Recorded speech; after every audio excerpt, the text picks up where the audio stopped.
काढायची. त्याच्यासाठी एक मोठा गोल काढून घे मध्येच.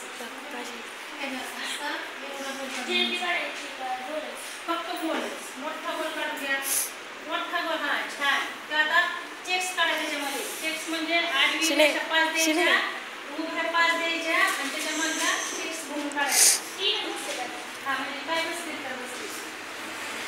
कोणाची जशी बसतील मला आता असे मोठे मोठे गोल करून घ्या त्याच्यामध्ये. असा एक गोल, असा आहे. आपल्याला मोठी फुल बदलली रांगोळी करायची. असे मोठे भरलेले